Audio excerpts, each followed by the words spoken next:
Hello, hi, and we meet again with IELTS writing. We have done simple sentences, we have done gerund linking, and we also dabbled a little with relative clause. What exactly is relative clause? Relative clause, it's related to the previous sentence. It may refer to the whole sentence. As we did in the last one, we decided that it refers to the whole sentence. Of course, you cannot start a sentence with which. It cannot stand on its own. But that was not very much necessary for the previous sentence to make sense on its own. So that is why we put a comma there. So these were the things we discussed. Take a look at these examples. Now let's take it a little bit further and find out other uses for relative clause. Relative clause, let's try to define it now a little bit more. Relative clause essentially gives information, extra information about a noun.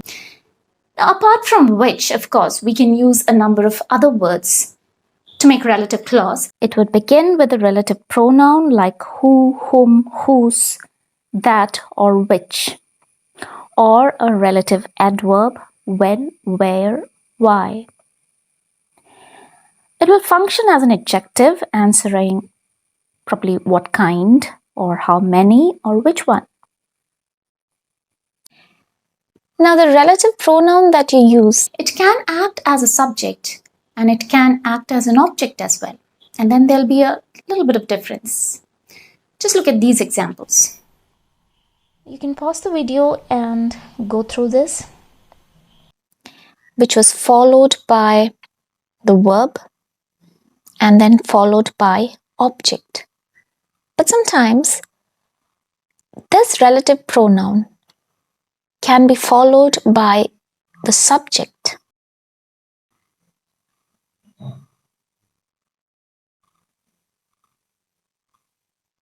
So the noun might be in the beginning of a sentence, it could be at the end of the sentence.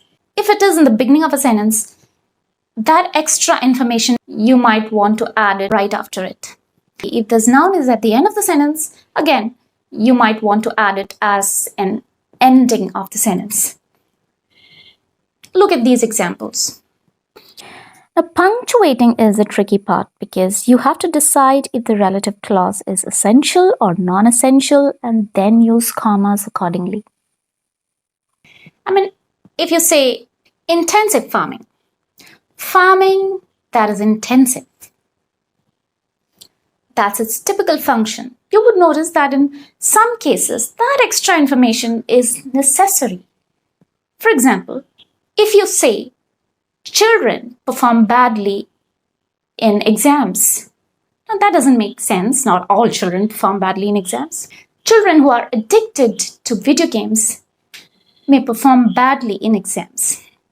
Again, you cannot generalize and not put that may there, as we discussed in the first video, if you might remember. So we'll reduce the possibility and put a may there. And again, it makes sense now. So that is vital there. You need that extra information. So you wouldn't separate it with commas.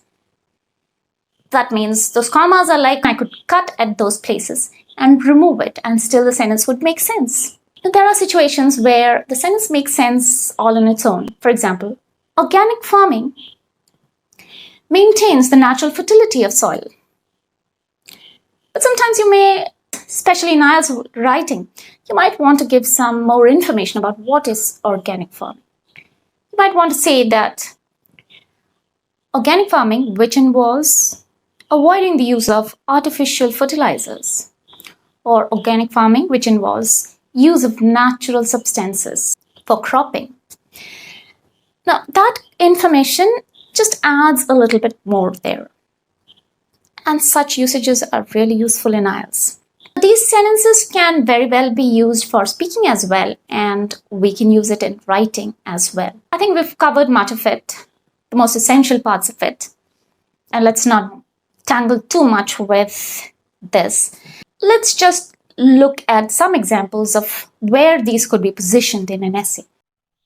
Now, this is an essay that looks into what kind of people do we appreciate, whether it's those who are rich or those who practice values. So obviously there's a lot of usage of relative clause. So you can pause this video and check how the relative clause is used here. So you would notice it's being used to develop the point, to give examples, and it's also used in conclusion. Here the relative adverb is used, which is where.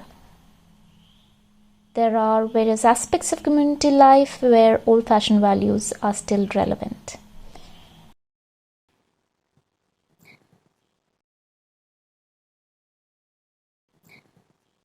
Now we are through with relative clause. I hope now you would not have a problem using relative clause in your writing and possibly even speaking. And you would know where to put the comma and where to avoid it. Do well in your exams. Bye-bye. Take care. And see you with another sentence type.